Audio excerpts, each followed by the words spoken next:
What is less discussed, but no less troubling, is wealth inequality, which refers to the unequal distribution of assets, including land, property, stocks, and inheritances. Wealth inequality can increase income inequality over the long term. The wealthy can increase their income from not just high salaries and bonuses, but also from their assets in the form of rent, dividends, interest, profits, capital gains, or royalties. Those with less wealth depend almost exclusively on income from their own labor. According to the Credit Suisse Global Wealth Data Book, the top 1% of Singapore's wealthiest people hold 29% of the country's wealth, and the top 10% hold 60%. Wealth inequality in Singapore fell slightly during the global financial crisis in 2008, but since the economic recovery, it has shown an uptrend again. Of course, complete equality of income and wealth are both unrealistic and undesirable. However, reputable studies have shown that in advanced economies, greater income inequality is associated with diminished social mobility and less equality of opportunity. Does the government share my concern about wealth inequality in Singapore? And if so, what are its strategies and plans to narrow this gap? How are statistics on wealth inequality being tracked by the government? The Department of Statistics has said it will continue to monitor international developments in the compilation of wealth statistics and review the feasibility of doing so in Singapore. Does MOF take the same approach? And if so, have there been any developments in compiling wealth statistics? I believe more comprehensive wealth statistics will help the government to better track its effect on social mobility and plan future tax and redistribution policies. Thank you. DPM Tharman had outlined when rounding up the budget debate, we have made major moves to mitigate inequality since 2007, with enhanced support for education, housing, healthcare, and retirement adequacy.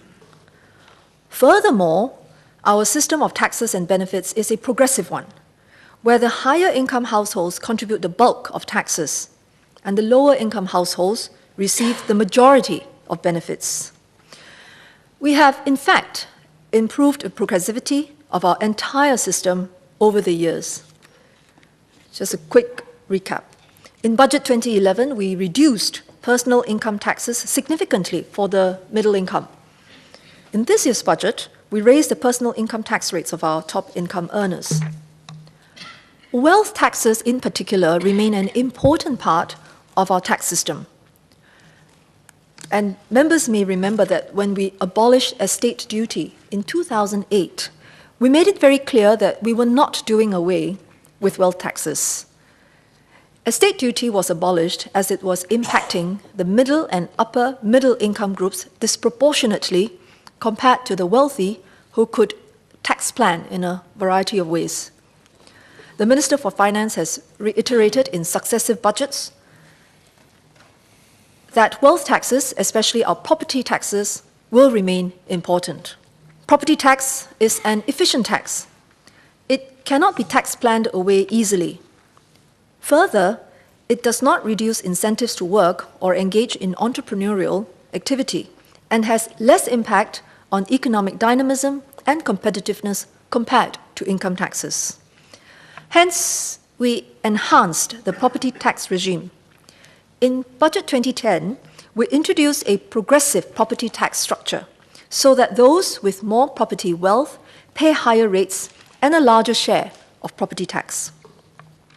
In Budget 2013, we further increased the progressivity of property taxes and introduced higher rates on investment properties compared to owner-occupied properties.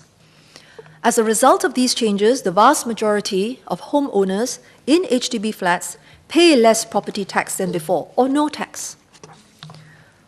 More importantly, the combination of our system of property taxes and housing grants forms a highly progressive system of wealth taxes and transfers. Let me elaborate briefly. Singapore is quite unique in the way we help our citizens achieve home ownership. Besides the substantial subsidies built into the purchase price of new HDB flats, those who are less well off have, since 2006, been provided with more housing grants. There is no parallel internationally for this situation, where the vast majority, even amongst the lower income families in Singapore, are able to own a home and a valuable asset. Put another way, just as the Workfare Income Supplement and the Silver Support Scheme amount to negative income taxes for the less well-off, the HDB housing grants are, in effect, a negative wealth tax. They constitute a significant capital grant from the government that has also given the less well-off the opportunity to build wealth through a housing asset whose value appreciates as the nation progresses. What this amounts to is a system where both income inequality and wealth inequality are mitigated.